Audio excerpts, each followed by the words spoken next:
Welcome to the Fight with Teddy Atlas, presented by Dynamic Striking. I'm Ken Rideout, joined as always by the new voice of MMA, the great Teddy Atlas. Teddy, how you doing? I'm doing good, thanks to Rob. I'm flying solo over here. And if the people could have seen what we've gone through the last 20 minutes, it would make the world's greatest blooper reel look serious. To be honest with you, I mean, I am helpless. It's amazing. Thank God I know a little something about fighting. And I've worked very hard to do that. And it's just amazing how bad I am at this stuff. I mean, for me, Rob, just get me through it. I'm ready to put him up for some kind of an award. You know what I mean? we need an Emmy science version of the podcast awards. I mean, I want for production. In my mind, I want to put him up for like a science award because it's just I had no.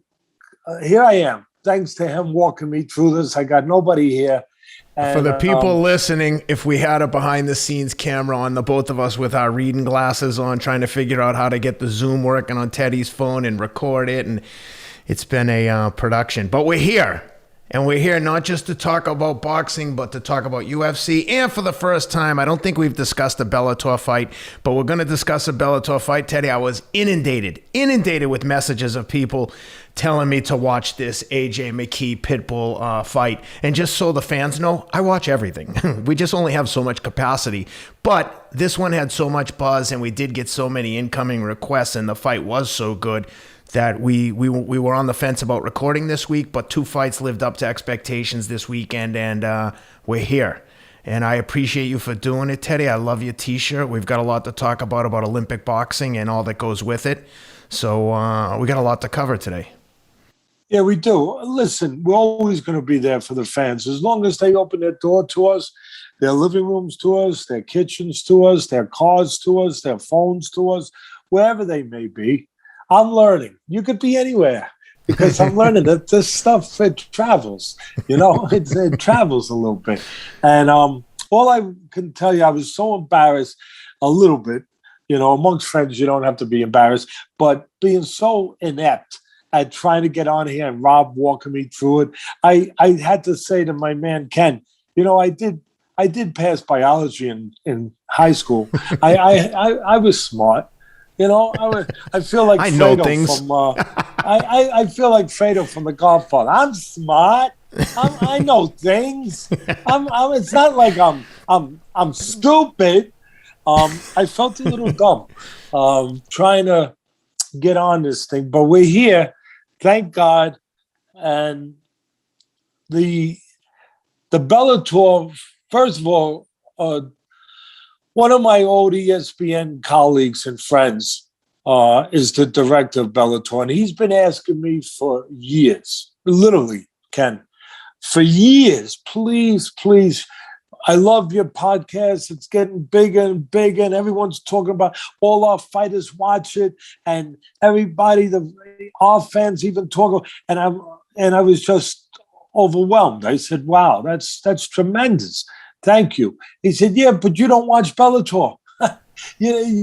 I hope you told him that Ken sees every fight, start to finish. Oh, that's it. Yeah, Ken sees always he's like radar. It's just like it goes everywhere. It's just. I'll tell him now that I know that I'll be calling him for press credentials to the next Bellator event. No excuses. Yeah, he may want to pull back on that one a little bit. But his name is Rick Brzezinski, and he's a tremendous director. He was tremendous at boxing. They lost a lot when they lost him, to be honest, as a director over there. But thank God he's doing good. He does MLB, he does a lot of different stuff as people in that business do. They work in different places. But like I said, Ken, he's been telling me for years, please, Teddy, watch Bellator. We got some good fighters over there, too. We know that you're into the UFC, but we got some good guys. And you know what? we watched. There was a reason to watch this one with their biggest star. Tell me, correct me if I'm wrong. Reel me in if I'm a little wrong. But for me, Pitbull was maybe their biggest star. I mean, two champion in 2 weight classes, lightweight and I believe 4 featherweight. years he hasn't lost, right? Unbeaten in That's 4 right. years. And he's 32 and 5. The style. 32 and 5, 7-fight win streak, going up against 18 and 0, 4 straight finishes for AJ McKee, 18 wins in a row, 13 by stoppage, coached by his dad. This fight had everything, Teddy. 2 killers, awesome. I mean, and like I said, for me, Pitbull was their star. Their, Superstar. Yeah, they're superstar. I mean, obviously in the UFC, they have a few guys you could call their stars. Probably start with McGregor, I guess, the biggest name. And then you got Masvidal, who comes on our show. We love him, and this, you got Poirier. I mean, you got so many guys. Max Holloway. I mean, you got so many great Francis. guys. Francis and Ngannou. All friends of the show, too. Guys that we genuinely like. All good people. Yeah. But so Pitbull, the big star, he goes in there with the rising star, McKee. And this is what I saw. I'll tell you, I saw a salesman. This guy was better than any vacuum cleaner salesman that years ago that our parents would have to deal with. And they were pretty good. They usually got out of there selling a vacuum. And this guy could go on a used car lot and he could sell you a heap. And you think you bought a Bentley. I mean, he sold, that's how he won he being McKee. I'm getting, guys, you're dying to see where I'm going. He sold Pitbull by he's a southpaw, by crouching down, grabbing the floor, taking small steps, very individual, stepping small to the guy, planting his feet, and then pushing his right hand jab. He sold him that he was going to throw a punch. Sold him. And I watched it and I said, whoa. I hope everyone's noticing what's going on here. This guy's a brilliant genius. This guy, he's sitting down. He's sitting down on his own. So he's showing you by sitting down, I'm gonna punch. And then I'm looking for a big left hand. I'm using my right hand jab to set this up. So he's got him thinking he's selling to Pitbull that he's got to be worried about these. He's got to be worried about about the hands coming. He sold that to him. And then he gets in position. He's pushing the jab like he's telling you for sure, I'm going to be looking to set up a power punch with the left hand, measuring you a little bit. And then, bang, he throws a kick. What a setup. What a sales job. Salesman of the year. Hey, Rick Bazinski, you're the director. You got some weight over there at Bellator. See if you can sell that as a new thing over there. Salesman of the year. Put that out. Put that up there in your next meeting that you guys have in the production. I know you have a lot of meetings. I never went to a meeting, but I know you got a lot of meetings over there. For me, I kept it simple. I went there. I was ready. I did my preparation. When that red light went on, I started talking. One take, Teddy. That worked for me. But I know, Rick, you take a lot of meetings, you guys over there, good meetings.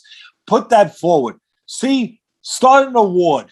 Maybe do it once a month, maybe once every couple months, where the salesman, who's the salesman of the month? Who's the salesman of the quarter? Whatever you want to do. This guy, wow.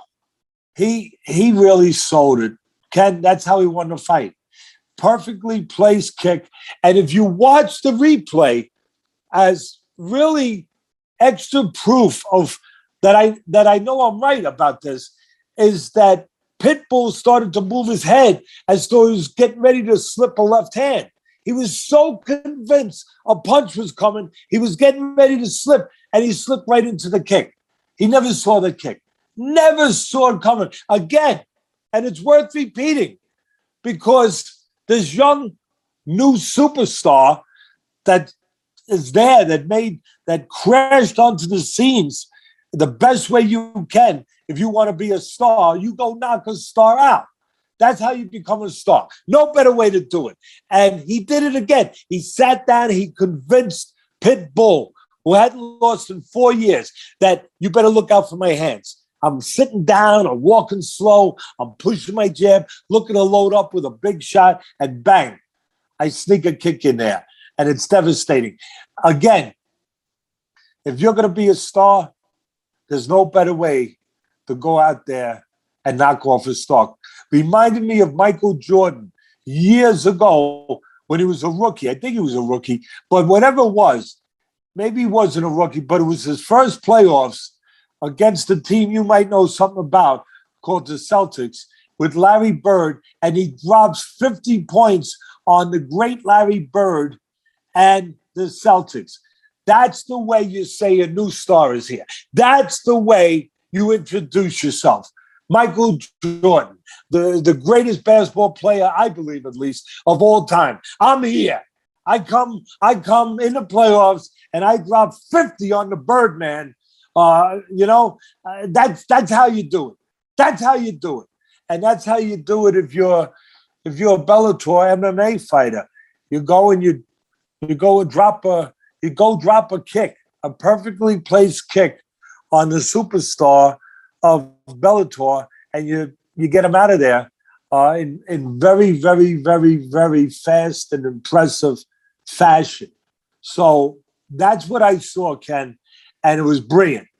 It was a brilliant display of using this and this, the body. The head. He got the best of both worlds. Because he essentially got the knockout, but he wasn't quite out, and he got him. He actually finished him with the standing guillotine choke, which again, on a Brazilian black belt like Pitbull to choke him out even when he's hurt, it just was a perfect ending for McKee. He got to use a bunch of different tools and show off all his skills. And Pitbull's coming. So right. Pitbull had a TKO win over Michael Chandler, who arguably could be in line for one or two lucky breaks here and there with the UFC. He lost his last fight, but they were talking about him in line for a title shot. So yeah, he lost that tough fight to Oliveira, and he had Oliveira, hurt. Yep. And then Oliveira came back. It was a great fight. Great fight. Yes. And Pitbull has a knockout. And Pitbull has a knockout win over Chandler, and AJ McKee made it look easy against him. So shout out to AJ McKee. He made it to the hall. He made it to our wall of fame. You see, I got his picture up there for all the Bellator hardcores. When you've gotten there, you've gotten somewhere. Really, that's right. He can retire now. Really, if he, he made it.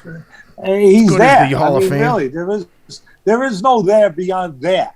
He's there's on the nowhere hard else drive. to go. That's it. There's really nowhere else to go. It's nothing else he can really accomplish that could be greater than that. But you're right, Ken. It all got set up with the kick, and he got hurt. But then he gets him into that guillotine, that full guillotine. Wow. And just not only he didn't even tap him out, he put him to sleep. out. He told the ref. He told the ref he's sleeping. Yeah, he put him in. Yep. And the ref, you could see, you saw what the ref did. He picked his arm up to see if it fell limp. Yeah. And it's a tough sport. It's a tough sport. That might be a tip off. It's a tough sport. When you're picking up a guy's arm and to see if he's gone, that's a tough sport. That's a tough sport. Yeah. Well, we got a reminder of that too in the UFC. We'll get into it now, but there were some fights in the UFC that, my God, these guys, I sound like a broken record, but these guys are tough. And speaking of a broken record, before we jump into the UFC, Teddy, I'm home after about 4 weeks of extensive traveling. I was on vacation, but traveling from our vacation to work. And one of the things I credit with keeping me going, and I know you've been a big fan of it, is Athletic Greens. And again, I know I sound like a broken record, but these guys have spent a lot of time developing this. It's got 75 whole food sourced ingredients, probiotics, prebiotics, vitamins, minerals. I credit Athletic Greens with keeping me COVID safe. I was on multiple cross-country flights. Again, I'm not a scientist. You might want to fact check me here, but I credit Athletic Greens with me not getting sick. I took it every single day while I travel. If you go to athleticgreens.com, use the promo code ATLAS. Atlas, you'll get 10 free travel packs with your first purchase. Again, use promo code ATLAS, ATLAS, athleticgreens.com. Let's talk UFC, Teddy. It's good stuff. I'll this. just add to that. It's, if you want to drop a couple pounds, you want to replace a meal too, and you're in a hurry like him, like Ken, jetting all over the place. He left out the part that it's his private jet, so it makes it a little easier, a little bit. But he's still jetting. He's still running, to get there. And sometimes you can't grab the meals you want to grab.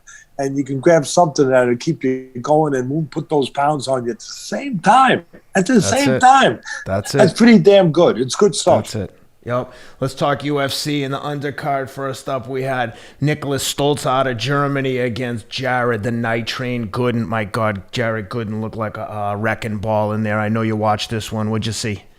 I just saw the replay. I'm always fully honest with everybody, full transparency. That's what we do, baby.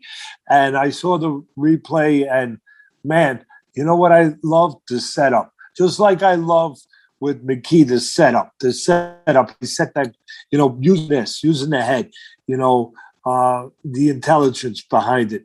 Where I kick so beautifully. Well, this punch was beautifully set up. I don't remember if it was orthodox or southpaw.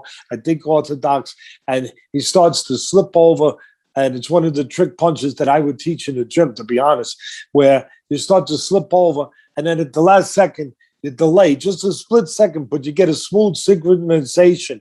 You do it with the proper timing.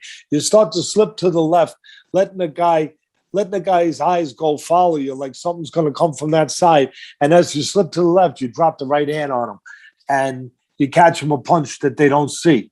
It's a real trick. It's a brilliant trick. It's a setup. It's the way of setting up a punch where you can land it, even with a good fighter. You can land it where, again, you fool him. You fool him. It's kind of like an end around in football where you fool them. You get the defense going the wrong way. You get the eyes going the wrong way. You start to slip to one side. The eyes are going over there. Boom. And then you drop the hand on the other side. He never expects it. That's what he did. And I recognize to your that. Point, Teddy. To your point, he also caught the kid Stoltz coming in, like leaning right in. So he's moving forward as he's punching him. And it was like, he went right down. It like turned the lights off immediately. Yeah, he timed it beautiful. A little bit like a lot of people Google this and look at it. It's a devastating knockout. Maybe Rob even wind up getting it up there. But Rob does so many things that I ask him. And I always appreciate it. We appreciate it. The fans appreciate it. He's behind the scenes. But everybody knows who the famous Rob is. They know. And, Pacquiao, as great as he's great. And he's got a big fight coming up at 42 years of age. And that's going to be a tough one. And we're going to have a fight plan for you guys. Something to look forward to down the road before that fight. Something to look forward to, I hope. We're going to have a nice fight plan, me and Ken, put together for that. But that Pacquiao got knocked out by Marquez. They fought, 4 times, 5 times, whatever it was. And every time they fought, it was life and death. Some people thought that Marquez could have got 1 or 2 of those decisions. Pacquiao had gotten a little bit more of them. But in this one, it didn't go to the judges. It was a perfect trap set by the great Marquez, and he's a great fighter. He took a little step back, invited Pacquiao in. Pacquiao got a little overzealous, with that speed. He ran red light. He came in a little too fast, a little reckless aggression, and bang! He got caught with a right hand. Good night. Good night. Doesn't happen often to great fighters. It happened to Pacquiao. If you look at that, that's a little bit similar, I think, to Gooden, what we're talking about, where you entice him in.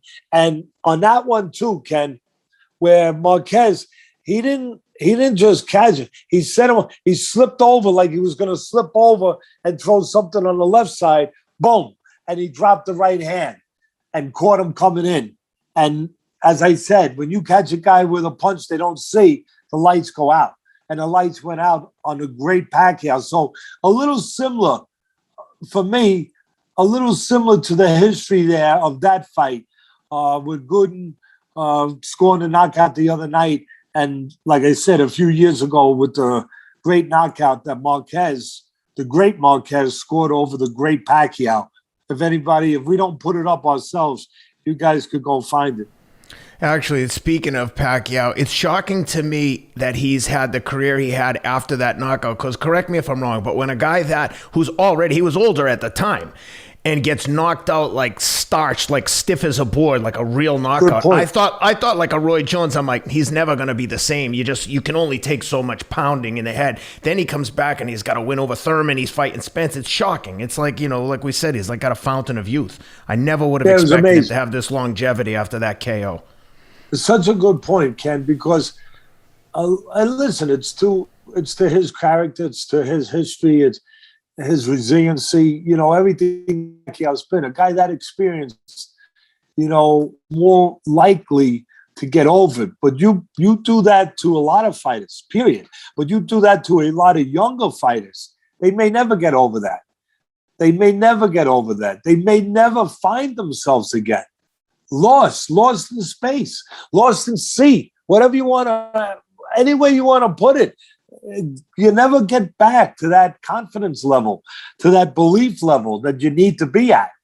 Pacquiao, of course, with all his experience, all his journey, all his ventures, all that he has accomplished, he was able to do something that's very difficult to do.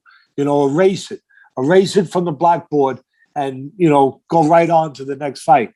I often say that, to be in that kind of situation as a great fighter, you almost have to be like a great golfer where you forget the last shot that went into the woods. You know what I mean? The one that went into the lake. The difference is when it goes into the lake, you don't have a concussion for 2 weeks and have to relive the visual. That's a little bit of a difference. That's true. But you have to have a short memory where you're able to erase what bad just happened. Of course. Then to your point, that was as bad a knockout as you'll see. I mean, stiff as a board, stretcher, like that. That was a bad knockout. That's if you want to see knockouts, if you're into seeing knockouts, just devastating knockouts, that should be on the list of maybe greatest knockouts of all time. Really, now that's a hell of a statement for me to make, but I think it's a fair statement that if you put that list together, that should be on that list. Another one, we did one on one of our podcasts. Now it's been a while. We've been doing this for a while now. We're doing pretty good. The fans keep inviting us back, and we're getting bigger and bigger because of the fans, and they keep asking for more. Thankfully, and we try to give it to them. I remember it's over a year ago, at least, where one of my favorite knockouts was the great Jersey Joe Walcott over the great Ezra Charles. Both great fighters. And boy, that Jersey Joe Walcott, he was a puncher. And guys like Ali took stuff. The great ones take stuff from people that were great before them. And, moving around, the footwork, all that stuff. Of course, Ali, had the Ali shuffle. But the genesis starts somewhere, and then you expand on it. You add to it. And I think that some of that may have started for Ali. He talked about Gorgeous George, the wrestler, that he took some of the stuff from him. Ali did with the promotional stuff. I think some of it may have came from Jersey Joe as far as in the ring with the footwork, with some of the moves. Where Jersey Joe, he'd set you up. He'd walk one way, bang, catch you coming after him. Walk one way, go the other way, boom, catch you coming after him. Throw you off a little bit. Then he used to do this with his shoulders, Ken. He'd go like this, like he'd be and he'd adjust his trunks as he was doing it. All kinds of stuff to make you feel relaxed. Like, don't worry, you're okay. Don't worry, have a latte. Have a cup of coffee. Don't worry. Relax. Really. You're not in the ring. Yeah, I'm adjusting my trunks right now. You got nothing to worry about. And he would adjust his trunks. He walked to you, and then he would synchronize the move. And what he did, he caught Ezra Charles off that move. He went on, bang, and he caught him a perfect left uppercut and just knocked out the great, great, great Ezra Charles with one punch. So And for the fans out there, we discussed this at length with in person with Jorge Masvidal before the right before his Nate Diaz fight, and you compared that same knockout move to his knockout of Ben Askren, how he leaned on the fence, stepped over to the side, and then running and sprinted across and hit him with that knee. And infamous knockout for Ben Askren, unfortunately, who's also been on the show. Nice guy, but great win for Jorge Masvidal, and good comparison there between the two. Distraction. Yeah, great setups. Great setup. Like you said, Masvidal, he didn't just land the knee. He set up that knee to land it, and he planned it. Just, goes to show you that these guys are smart. As I always say over and over and over, they're not just tough. They're not just physical. They're not just, savages, and they are savages. They're smart savages. And they all behave, for the most part, the ones that we've been dealing with, I really commend them, the way they behave with class as gentlemen afterwards. Towards for the most part, towards their opponents. They really do. Well, next up we had Cheyenne Baies against Gloria DePaula.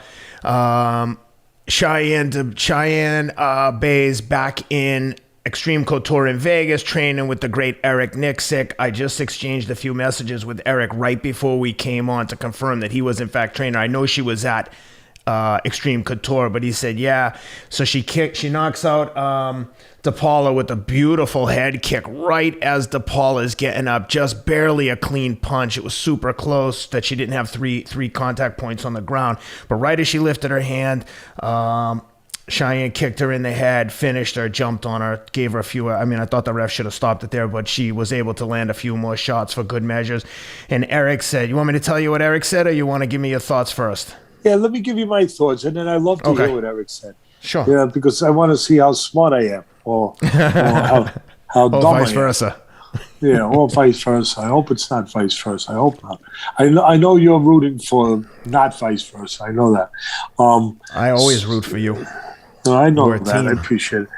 Listen, and you're getting bigger and bigger. Everyone's getting to know you. Whoa. Really, your Rolodex has grown exponentially since we started this. Really amazing. But I will go down the same road. How smart and how calm and uncalm waters. That's what this business, whether it's my business in fighting or whether it's Bellator, UFC, MMA, any dimension of it, it doesn't matter. It's about being calm in an uncalm environment and being able to think clearly. Who can think clearer and who can perform better and make better decisions under those kind of difficult circumstances, really. It's like a fireman being able to work in fire. That's what they are. They're firemen, these guys. They got to work in fire. They can't let the fire get them.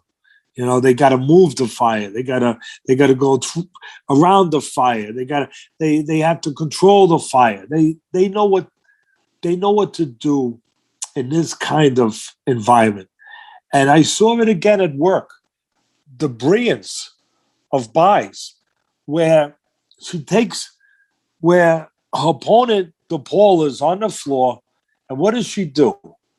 She says, in an uncommon environment, she's calm, and she's thinking. And she says, wait a minute, I can set something up here.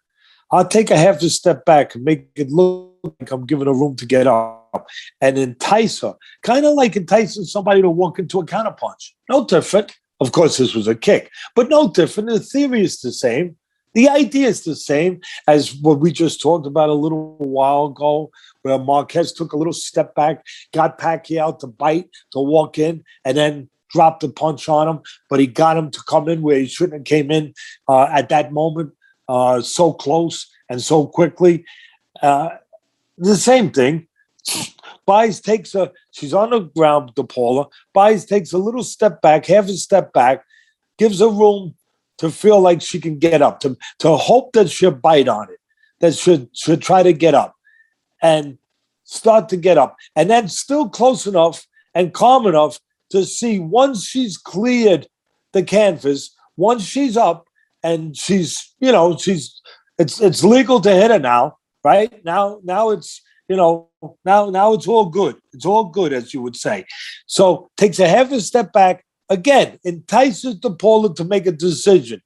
DePaula could have waited, and stayed on the ground with her feet up, trying to protect herself, scampered away a little bit, waited to get a look, but she felt like, okay, she's giving me room, it's safe, and I'll start to get up. And she was wrong, because she went right into the spider's web, right into the trap, where Baies knew exactly what she was hoping to get. She got her to start to get up, and she wasn't that far out. She was right in that area where she could come right back within a split second with a kick and bang, catch her vulnerable, catch her wide open, where she's got her hands out, getting herself up, thinking that she's got a moment, thinking it's safe, and it wasn't safe. What a setup. And I wanted to walk through it and talk through it to give her that credit, that it was that kind of setup, that you have to be cognizant of all the things I just touched on, being calm in an uncalm place, being calm enough to recognize, is she up high enough? That did I go back just enough where I'm close enough? Because she goes back a little too far, she doesn't get in quick enough. So she goes back just enough to do two things: to sell her that she's safe, to sell DePaula, you're safe. You got room. You got room to get up.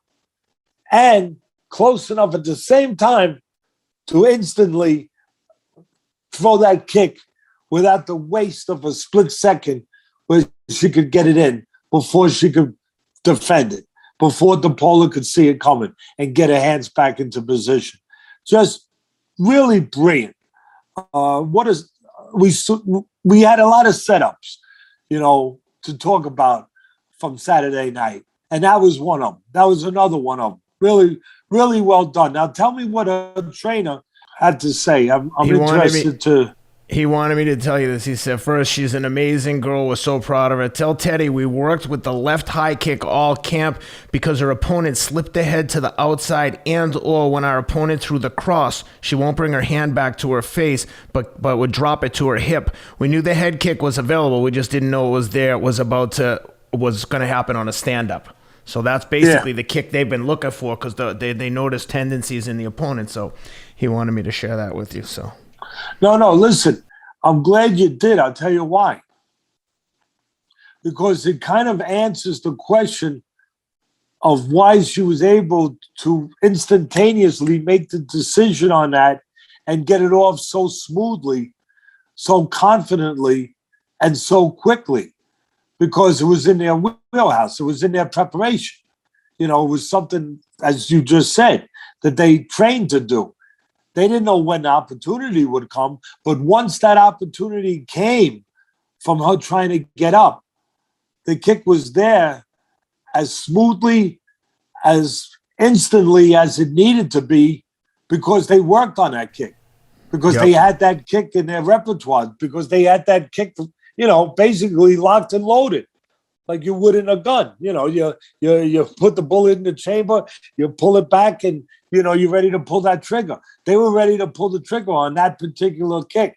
And again, to her credit, she set up the opportunity for that kick by taking that half a second. She recognized that the ball is on the ground. If she's got to get up at some point, it's just a matter, can I entice her to get up at the wrong point? At the wrong point. And she did. Really, really, he did a great job. Yep. Yeah, Eric did a great job. Great job preparing her, obviously, for the right ammo, the right weapon. I often talk about with the fighters, it's not about throwing punches. It's about throwing the right punch or punches at the right time. That's what it's about. You and that's what makes the difference. You got a guy a little bit off maybe, and all of a sudden he leans forward. Boom, you throw a right hand, it goes over his shoulder. But if you threw the right uppercut, it lands. throw the right punch at the right time. Very important. You got to be calm to see that. And congratulations again to Cheyenne and Eric and the whole team there. She got the extra 50 grand for a fight of the night, or one of the other knockout of the night, fight of the night. But an extra 50 grand when you're only getting 20 grand to fight is a big deal. So congratulations to them. Eric, not only one of the nicest, one of the best coaches, but also one of the nicest guys in the sport. We really like him. Takes us to the main event, Teddy. One-way traffic. Sean Strickland just put it on Uriah Hall, beat him up for 5 rounds. And again, emphasizing how tough these guys in the sport are. Uriah Hall took a vicious beating and he kept coming. And at times you'd think, oh, he might turn the tide here. The guy was in it for 5 rounds, giving his all, and he was taking punishment. What'd you see? I saw what you just touched on. I'll piggyback off that. Resiliency, toughness, like most of these guys, just about all of them really, but character, resiliency, toughness by Hall. I applaud him for that. But I saw, to take charge of this fight, it was going to be very important for somebody to take charge right from the beginning. And for the guy who's stepping up a little bit, Strickland, he was the big favorite. He's a guy that they think is going to be, another one of those future stars, with his talent, his strength, his style, everything, his approach. And so it was very important to start good, to know that you're in that level, that you are going to be able to do the things that Las Vegas believes you're going to do by making you the favorite, and other people believe you're going to do, stepping up with an experienced guy like Hall. It's important to get a good start, and it's important to find a way to be in command, that somebody in there had to find a way to be the boss, to be in command. And for me, you know what it came down to, Ken? The jab. Whoever was going to be in command was going to be in command with the jab. And to me, that's it. That was the fight. I'm going to go further. But for me, I don't BS somebody if it's one thing. I don't try to go somewhere else and make it something that's more interesting or more than, no, it's that. Whatever it is. For me, it was who's going to control the jab. That won the night. And Strickland controlled the jab. Now, to the credit, where I disagree with you a little bit, it was one-way traffic, except the second round. The second round, Hall made a run. He made a run to get back into the fight. And he might have even won that second round, to be honest. He made a run to even that fight out for me. And then it was all one-way traffic. Then Strickland showed his worth, showed why he was the favorite, showed why people are taking so much of him, out there in the UFC world, in the MMA world, where he took control. But he took control with the jab. He did, as I like to say, he set the table with the jab, and then he ate with the right hand. That's what he was looking to do. That was his MO. That was his plan. You could see it. It wasn't complex. It was, I'm going to set the table with the jab. I'm going to eat with the right hand when I can eat. And he did. He had a nice, stiff, accurate, hard jab. And the difference for me was where Hall came up short, where Hall made a bit of a mistake, was Hall didn't use his jab. His jab was a little longer, Hall's. And he should have found a way to take control with his jab. He should have found, because it was going to come down to whoever controls the jab is going to control the night. That's what it was going to come down to. And he had a shot there. I'm not saying he would have won. The other guy showed his worth. Strickland showed to be the stronger guy, the more complete guy, if you will, where he could have an edge if they went to the floor. And he used that edge by just getting into the right position, not even having to go to the mat, but getting Hall up against the fence, the cage, if you will, where he could have control. He kind of did what DC, the great Daniel Cormier, and all those commentators are great, would talk about when he talked about cage space. I talk about geography. he talks about same thing, all the same, cage space. Who gets the right cage space that they need? And for me, it's geography. But it amounts, like I said, same. It amounts to the same thing. And from what it came down to there was not understanding. Hall didn't understand about distance, where he had a little longer jab. He needed to throw his jab from maybe 4 inches, maybe 3 inches further back, and he might have had a chance. He did it in spots, and he landed, but wasn't enough. It wasn't enough. He allowed, again, cage space, geography, whatever makes you comfortable, baby. But he allowed Strickland to get the distance where he could jab from the proper distance and be the boss, where Hall never got it. One of the commentators who I applaud them. I can't remember which one. It was Bisbang. It was the other guy. Paul Felder. Yeah, Felder. He does a great job too. And then the blow-by-blow guy. Brendan Fitzgerald. Yeah, they were all very good. But one of them said something right along what I was thinking about. And I was tweeting about. My man Rob was getting those tweets up, baby. You know, where they mentioned he's having trouble, he being Hall, with distance. And that's what they meant for me, was he wasn't jabbing from the right distance. Again, he had longer arms. If he would have just stepped back 3 inches and started his jab from that position, he might have had a chance in a fight. He might have had, because then he would have had the chance to win the jab war. And once you win the jab war, well, you're dictating. You're in charge a little bit. You're dictating. You're controlling the pace, the rhythm of the fight, the direction of the fight. And he didn't use that jab at the right distance for me. And Strickland did. Strickland got into his range. He used that jab to set up fights. And again, geography.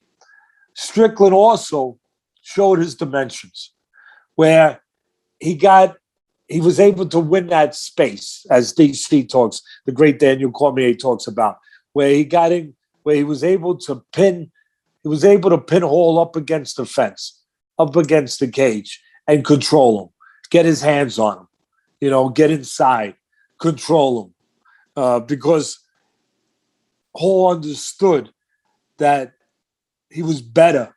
Strickland was better if it wound up going to the mat. So he forced Hall into a position of having to spend time just surviving. And when you're spending time just surviving, you're falling behind on the cards. You're not winning. You're falling behind on the cards.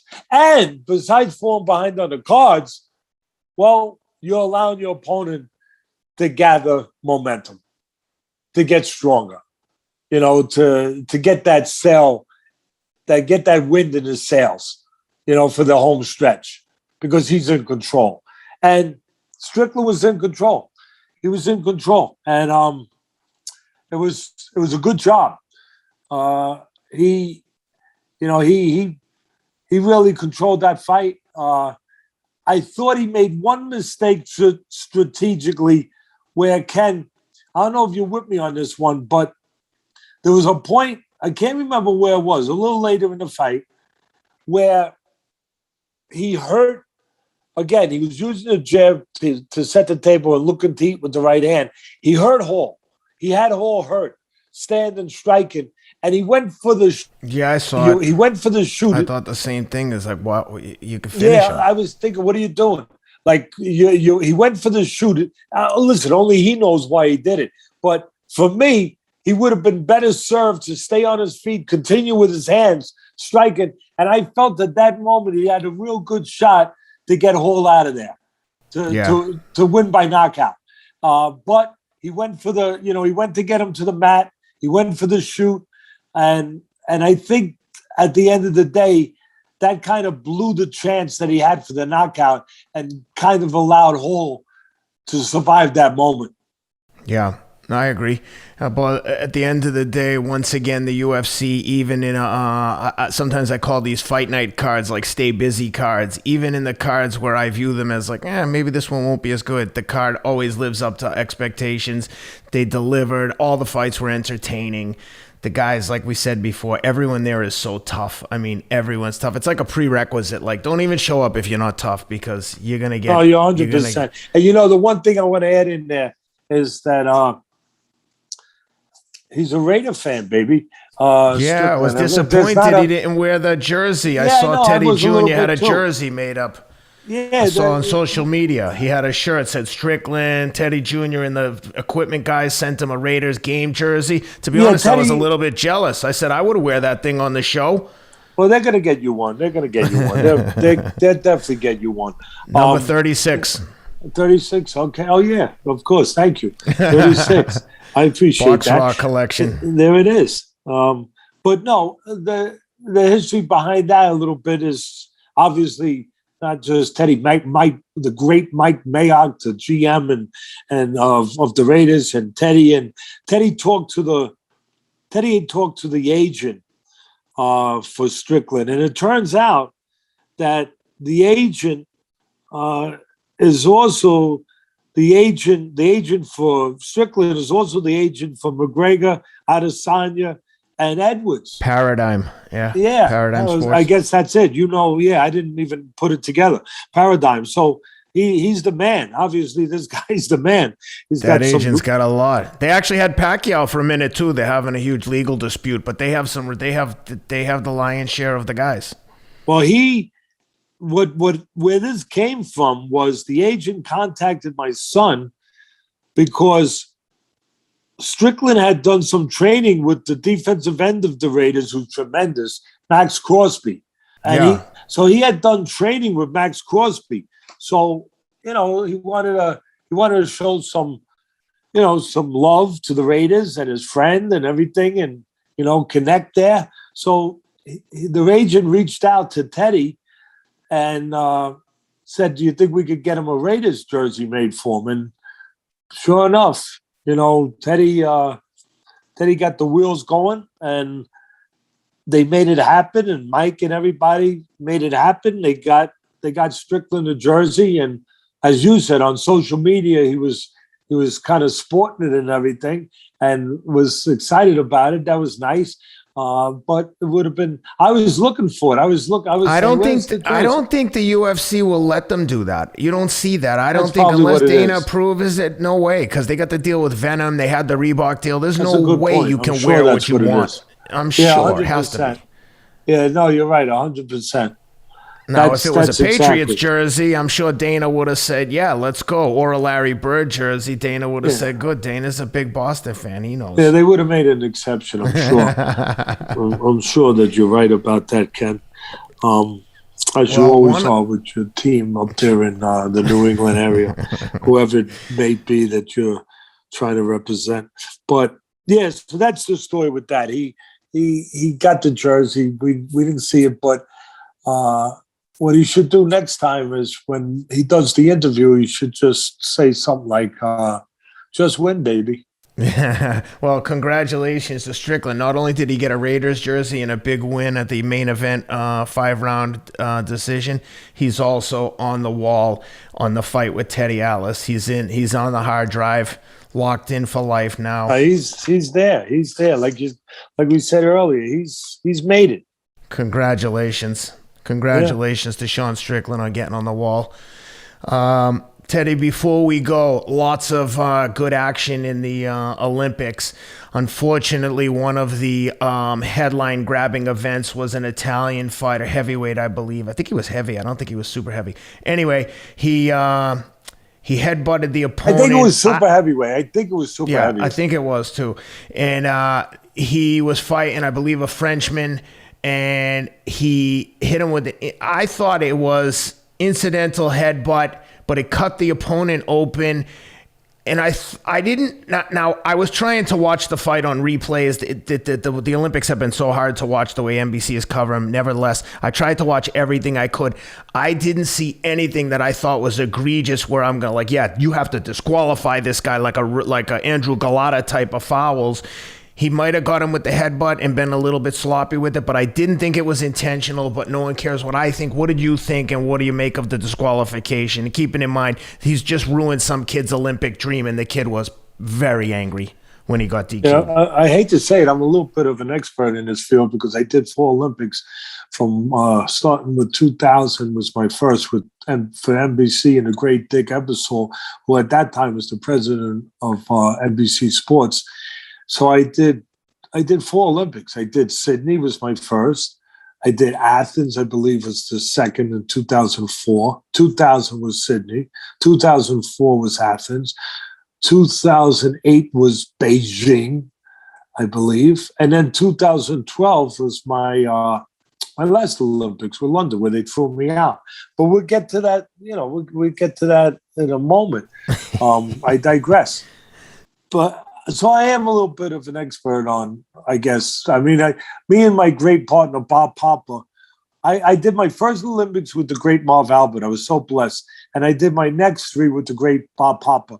And I think Bob Papa is the best boxing blow-by-blow announcer there is, really, to be honest with you, out there. But he does a lot of other stuff. He does New York Giants football radio. He does the Golf Channel. He does a lot of stuff. So it's one not like quick thing, Teddy. I said doing boxing. I said the Italian fighter. It was a French fighter who got French. I'm sorry, a French fighter got disqualified. It was a French fighter against a British fighter, and that's right. The French fighter's name was Aliev, Aliev, and he was fighting Fraser Clark, one of the Brits. We love our Brits. That's right. We love our Brits. And I just want them to know that's why I wore this shirt today, in thinking about our great Brits over there across the pond, our great brothers and sisters. This was the last Olympics I did, and before I got thrown out. So I watched it. I watched the replay of it. When you brought it to my attention, you and Robin said, let's touch on this. And the first thing I thought about, honestly, was I've seen worse. Again, that's why I went through the explanation of doing 4 Olympics. I've seen a lot worse. I saw a little spot there where I can't say it was deliberate, but I can't say it wasn't deliberate, where I did see a little bit of a swipe down with his head. And I would agree with you. Yeah. I agree 100%. I saw a little something. So I'm not sure. It could have been a little bit, on purpose. It might not have been. I don't know. Did I think it was enough to disqualify him? No, I didn't think that. Did I see any warnings that you would hope that you would see, like a warning, before you just get an out-and-out DQ? I don't know, because I didn't see it other than that part of it. So I don't know if earlier there were warnings. I don't think there were, because I didn't read anything about that there'd been a warning administered before that. And I think that was part of the uproar, that it just came so sudden, out with no warning, out of nowhere, with something that wasn't, it didn't appear, to be that outrageous, where sometimes you see somebody intentionally headbutt. Guess what? It's outrageous. And you say, oh, yeah, come on, you can't do that. It didn't appear to be that, obviously. So I was surprised with suddenly the guy's gone, just like that. But as I said, and this, usually I don't like to go down this road, but I've seen worse. Because if it's wrong, it's wrong. It's wrong, it's wrong. And again, I didn't see anything that should take somebody's Olympic dreams away. I saw Olympic dreams taken away from the first moment I started doing the Olympics. As I said, for 4 Olympics. And, when I first got asked to do the Olympics, I was so proud, because it's like, it's almost like you got recognized for doing something at a pretty good level, at a pretty high level, that they asked you to do the Olympics. I was like, wow, oh my goodness, wow, thank you. I must be doing something right. And then doing the Olympics, my great partner, Bob Papa, and I had a great partner, like I said, Marv Albert, where he told me after we're there 3 weeks and you work for 2 weeks, morning and afternoon and night for the first week and a half. And he said, Teddy, we did 278 fights. I was like, we did 207. Oh my goodness. It's a lot of work. It's not a sprint. It's a marathon. You got to be prepared, and you got to be ready to pronounce a lot of names that you have no idea how to pronounce. I was going to say, I want to see a compilation of you pronouncing some of the Asian names, the Thai names, the Azerbaijan. No, you don't. No, you don't. No, you don't. It's not pretty. And it's not pretty. And I tried to cheat with the great Marv Albert once, and I said, well, the fighter from Azerbaijan in the blue, no, Teddy, you can't do that in the blue trunks. You got to say his name. So he's right. He's right. Yeah. You can't cheat. But thank goodness for phonetic spelling and all that. Even with that, it wasn't a layup. But what really was horrific, and that's the right word, was seeing the corruption. I've been around boxing all my life, most of my life, almost 50 years now, and I've seen all the corruption in the pro games. But what I saw at the time, who was running the Olympics was AIBA. AIBA was in charge of all the, enforcements, of all the administration, of the officials, putting it all together. The IOC, I guess, would put them in place, and they ran everything. The IOC would defer to AIBA, like the Amateur International Boxing Association. They'd defer to them and say, okay, you guys oversee the boxing tournament just so everyone's up to speed. So the IOC is kind of governing through AIBA, which at the time was headed by Azerbaijan representative. Listen, it was represented by a lot of different people. And some of them were from those countries. They were on the board. They were whatever they were. They had different capacities. The bottom line was, here's a guy, me, who came from a tough place, professional boxing, where I thought the worst corruption I ever saw in my life. And I had another thing coming to me. I saw worse corruption with AIBA. People think the amateurs are less corrupt. No. What I saw at AIBA, it made me want to throw up every day. How they were ripping the heart and soul out of these kids that trained most of their lives for this moment. And they deserve to move forward in their Olympic dream. And it got stopped. It got halted. It got stomped on, spit on by these corrupt officials immediately from AIBA. And I went to verbal blows with the head of AIBA in 2012. His name was Dr. Wu. They finally got rid of him, the infamous Dr. Wu. They finally got rid of him, but not way too late. And the reason I almost went to, we did go to verbal blows, and people had to basically get between us, was he had called a meeting to meet with me and my director, Bob Papa. So here we are. So they asked for a meeting with the commentators of NBC. That happened to be that's me, and Bob Papa. So we get this meeting. Bob Papa was much smarter than the director, the producer, anybody. He said, I don't know if that's a good idea to put Teddy with Dr. Wu. I'm not so sure. No, it'd be good. They want to have a head there. All right. At the meeting, he wanted to basically get me to back off from the things I was saying about the look of corruption and how poorly these games were being officiated, more than poorly, how corruptly, let's get right to it, they were being officiated, and how they were destroying these kids' dreams. He wanted me to back up. And he started to say something, whatever. And I do have a habit of getting to the point, Ken. I think you've kind of learned that or saw that. And I think our fans understand. I don't know if it's always good, but I like to be kind of frank. And people could be frank with me too. I got to live by the same standard. I expect it. I gotta deliver it too. Be frank. So I was kind of frank. And I said, hey, Dr. Wu, you know what? I've been watching these kids get ripped off, robbed. I don't like it. Worse, they don't like it. You're destroying.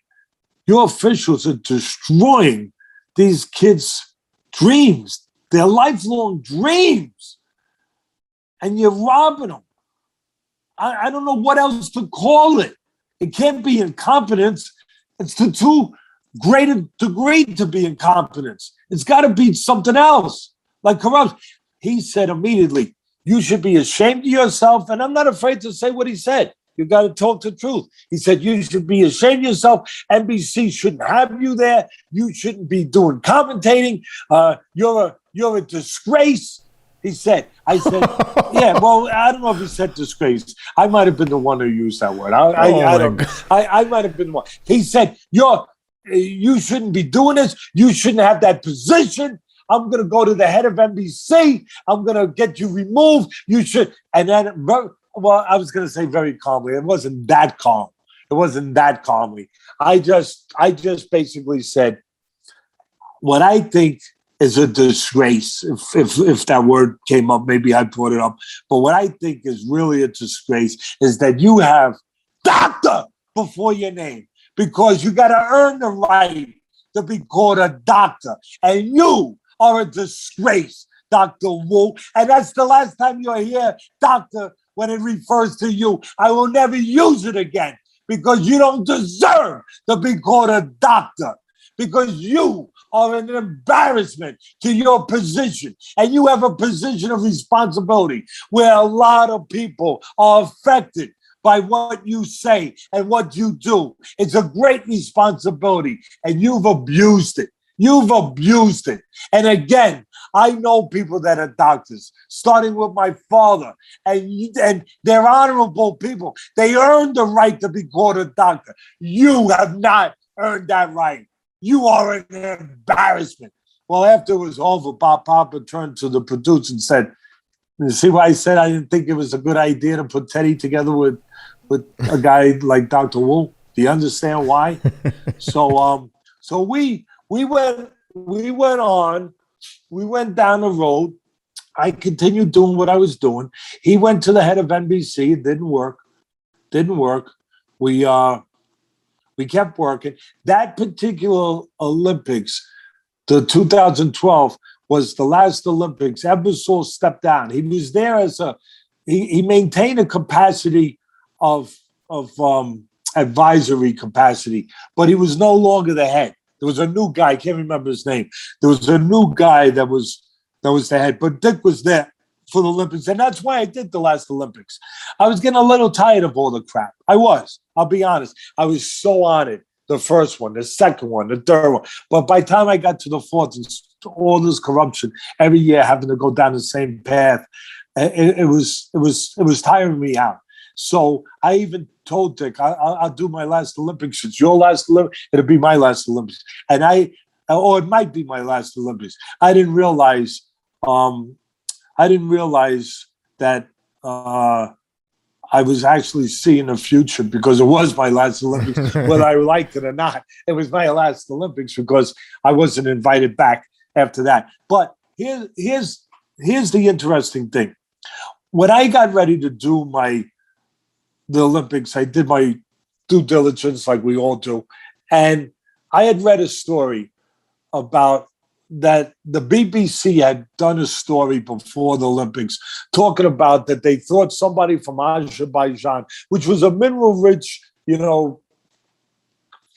country that was formerly one of the satellite of the Soviet Union before they broke off, like many of them did, and they had a lot of money, and there was a story written by the BBC, a reputable, obviously, medium, platform, news organization, where it was purported that there was somebody in Azerbaijan trying to bribe AIBA for the tune of $10 million to buy 2 gold medals for Azerbaijan. So I came on the air doing my job, just saying, look, I'm not accusing anyone. The story's out there. Keep your eyes open. I'm going to follow it. And we didn't have to wait long. I mean, I don't know how long it was, but stuff started happening. And I'm reporting it. And Papa's report. And then we got that moment, that watershed moment, where a fighter from Azerbaijan is fighting a fighter from Japan. Ken, I'll get to the point. There's a lot I could go into. The bottom line was, it gets to a part in a fight where the Japanese fighter drops the Azerbaijan fighter, I believe 5 times. It could have been more. It might have been 6. Maybe, God forbid, it was 7. But what's it matter after you get to 5? He drops him 5 times. Ken, the referee wasn't even counting. The referee was telling him to get up. Wasn't even counting when he got dropped. Come on, get up, get up. There was one moment, I swear, I thought I was losing my mind. I thought he was actually helping him get up. but he, at the very least, he was telling him, come on, get up, get up, get up, get up, get up. You don't do that. Last I checked, that's not in the book of refereeing. That's not in the general book of how to ref. It's not in there. You don't tell the guy to get up. So me and Pop are calling this live on NBC, and you could imagine we're saying what's going on here. But right now, Abdulhamanov is hurt. Yeah, why didn't the referee give him a count? It's just amazing that he didn't. I don't know what's going on right now. There's a lot of confusion there. Nada. The Japanese fighting through the old-fashioned way. Why is there no count being given? The guy is hurt. How many more times are you going to go down? He's telling him to get up. Maybe the fighter wants to get out. Maybe the fighter's hurt. Maybe the fighter just doesn't want to continue. The referee scolding him, telling him to get up.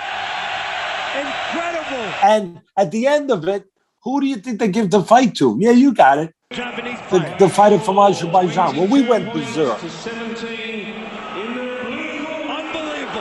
That's what the referee wanted to do.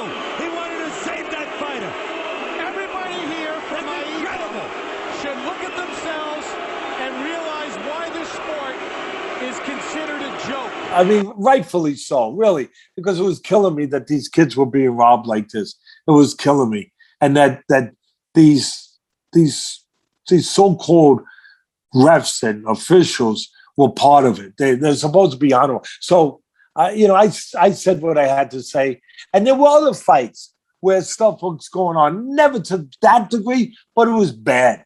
And every day I'm walking out and I'm seeing fighters laying on the canvas crying because they just got robbed. And I was like, oh my goodness. And there was one, it wasn't that particular broadcast, but one of them, I actually said, these referees, they come here every day in a bus. We watch them arrive. And I said to Pop, I turned to my great partner, I said, they should get them all together and get them back on that bus and take them to prison right now. Make it a Department of Correction bus. Make it a Department of Correction bus. Get them all on the bus, get them out of here, and get them to prison. Get them out of here. And then there was another one where I said, hey, Bob, that garbage pail over there near you, bring it over here because I want to throw up. I mean, that's so you can understand. I wasn't invited back, okay? But at the end of it all, and look, full disclosure, I don't care as long as it's the truth. So what? You can't handle it? You know what? These kids couldn't handle being destroyed, having their hearts stomped on when they worked so hard. So they couldn't understand it, that you get one chance in a lifetime if you're lucky. If you're lucky. I know some people have been to more than one Olympic, but if you're lucky, most people get most people don't get one chance to go to the Olympics to represent your country. And these bums are going to rob you like that. So we got all the way to the medal matches. And then Dr. Wu and his group of bandits, they had enough. They had enough. So we were going for the evening session. And all of a sudden there's a bunch of security guys, I guess, AIBA security guys, surrounded me and Papa, which please do not sit there. Please follow us out of the premises. All right. All right, Bob, I guess we're not calling fights tonight. So they take us into the trailer and we can't call fights. So now the head of NBC, Dick Ebersole's the advisor, but all the big shots, Molly, there was a woman, Molly, Jim Bell, good people, I mean, big executives. I remember Jim Bell saying, so when he saw me there, he said, so you started World War III, huh? So I said, no, I didn't start none. I'm just trying to defend these poor kids. I know, Teddy. So, and we're standing behind you. So I said, all right, that's good to hear. So anyway, we get in the truck. They put us in a bus. I didn't know that I was going to be in the Department of Detention bus when I made that comment earlier. I didn't know that. So they put us in a bus and they take us, me, the producer, Bob, whatever, a couple of people. They take us to the what is it called? The IBF? The IBC? The IBC. Anyway, it was the headquarters where they all were. So I walk in and there's Ebersole with a smile on his face because, and he says, hey, Teddy, I heard you stirred up a few, ruffled a few feathers over there, huh?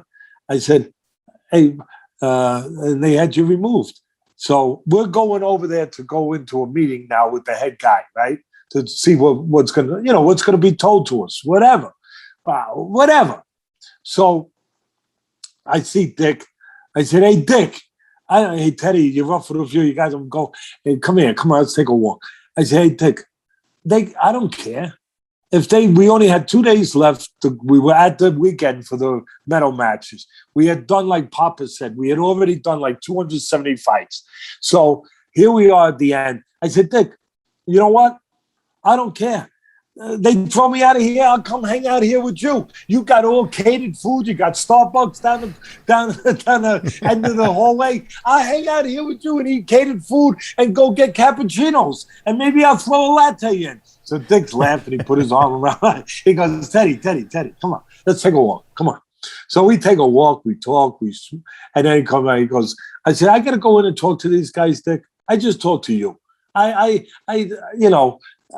signed up to do this with you. He goes, no, do me a favor. Go inside. You got to go in there. You got to talk. They're all in there.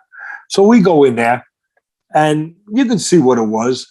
They had the gold medal match. They said the right thing. Teddy, we're standing behind you. All right. If you don't want to do no more, you know what? First of all, we'll never let you go back there, put you in the back of the room like they tried to say. I couldn't go to ringside. I wasn't allowed to ringside. I'd have to be in the back of. I said, well, I'm not doing that. They said, no, we wouldn't never let you or ask you to do that. Never. Either we're going to do something or we're going to walk away. We'll shut down all the platforms, everything. SMBC, CNBC, the internet platform, whatever. We'll shut them all down. And if that's what you want to, well, that's it. Even, we just did 2 weeks of boxing. We won't do the medals. We'll walk away. And I was like, because I knew there was an coming, or after all your hard work, yeah, okay, go ahead. After all your hard work, obviously they were getting to the point they wanted it to be. We could go into that studio down the hall and you and Bob Papa could finish doing the medal matches the next 2 days. I said, I saw that studio. You mean that broom closet? I thought it was a broom closet. I'll be honest with you. I could have sworn I saw a janitor coming out. But I thought it was because it was about yay big. It was about yay big. It wasn't big. And so you want us to go into that broom closet studio and do the rest of it. Well, it's up to you. It's up to you. But I knew they wanted me to do that, of course. What good was it doing all these fights and not finishing up with the gold medals, right? What good is it? The gold, the bronze, the gold, the silver. So I said, I look at and he never got spoke to this way. And I didn't mean to be. I wasn't trying to be. I always try to be a gentleman. But I want someone to be a gentleman back, too. And I cared about this damn thing. And it bothered me. So I looked at the new guy. I can't remember his name. But I looked at the new head. And everybody's there witnessing this. They're all standing around. And I looked at him. I said, listen, I made this deal with Dick Ebersol. Guy that I like, a guy that I trust, guy that I believe in, and a guy I've been, I have admiration and respect for. I trust him if he tells me something. I have no idea if I can trust you. I wasn't trying to be, but I was being very honest. I have no idea. I'm sure president of NBC didn't think that his first Olympics, that part of it was to have someone talk quite that way. Probably not used to it. But I wasn't trying to start trouble. I was just trying to do what I felt I needed to do and I could do. Just clean up this game a little. Do something worthwhile. So I said, listen, I don't know if I can trust you, but I know how to find out. I'll tell you what. I'll make a deal with you. I will give you my word that I will go with Papa and I'll finish the medal matches in that phone booth you call studio. But I want you a handshake. I want you to look me in the eye and shake my hand that before NBC does another boxing Olympics, that you will make the IOC fully investigate AIBA. If you give me your word you're going to do that, I'll go, show me where it is, and I'll go into that booth. He thought about it for a while, and then he shook my hand. I said, okay, good. Bring me to the booth. And we finished up the Olympics. We did a good job. We did the last 2 days in the booth, and he never kept his word. He never kept. And you know what? I'm calling him on it. I'm not saying his name because I don't even remember his name. And he doesn't care. He's getting zillions of dollars anyway. What's he give a damn about? But there were witnesses there. And I'll tell you something. I called up a guy who used to be pretty high up on the food chain over there, okay? No names. I called him up. He heard about it. He goes, Teddy, I heard you started a little rumble over there. I said, yeah, whatever. I said, I didn't start it. I tried to finish it. But I told him the story. He said, yeah, I heard about it. I told him the story. Somebody in the room told him. He said, you want my bet on the money? I said, yeah, I know what it is. He goes, I'll be shocked if he keeps his word. Well, he called me up about 2 months later, Ken, maybe 3 months later, and he said, Ted, he didn't keep his word. I said, yeah, no shock, but I kept my word. But here's the thing. AIBA was finally kicked out by the IOC in this Olympics. That's how corrupt the bums were. They finally got rid of them. They destroyed the boxing game. The Olympic boxing is not what it used to be. They destroyed it. You don't even see it anymore because they don't want to show it because there's so much corruption. And that's why I'm not there. And they didn't bring me back anymore. But I'll tell you something. That guy had a chance to do something good for the sport. He had a chance to clean it up back in 2012. That was 9 years ago. He could have saved a lot of kids getting their hearts broken, a lot of kids getting their hearts ripped out of their freaking chests, getting robbed. He could have saved a lot of kids, and he could have helped the sport by keeping his word and making the IOC go and investigate it back then. But he didn't. And it finally happened anyway. Why? Because it was so blatant. Finally, the IOC kicked AIBA by their backside out. Something that should have been done decades ago. But it finally got done. But that freaking bum, yeah, I called him a bum. Yeah, I don't care. That bum, if he would have kept his word, he could have got it done earlier. And again, he could have helped the sport. And maybe the sport of Olympic boxing would be healthier today than it is today. That's it. Well, Teddy, to your point about how important these Olympics are to a lot of kids, we had Vasily Lomachenko, the great Vasily Lomachenko, on the show, 3-weight class world champion and 2-time Olympic gold medalist. And I asked him, of all the belts and all the titles he's won, which was he most proud of? And he said, without hesitation, by far, the Olympic gold medals mean more than everything. So to put that into context for people, these guys that are in the Olympics trying to box, this is their whole world. This is everything they've been focused on for at least 4 years. So to see a decision that's unjust is just not fair, regardless of the circumstances. So thank you for that impassioned explanation about what's going on at the Olympics. I'm sure a lot of people will appreciate that. The people who are fans of the sport really care about it, and I know that they'll appreciate those stories and anecdotes. And I just want to say thanks for doing this, Teddy. Please make sure you're taking your Athletic Greens, staying healthy. We don't need you getting a second bout of COVID.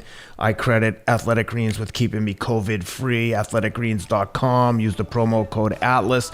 10 free travel packs. Guys, thanks for being with us. Please subscribe to the show, share the links, leave some comments. Teddy, thanks for doing this.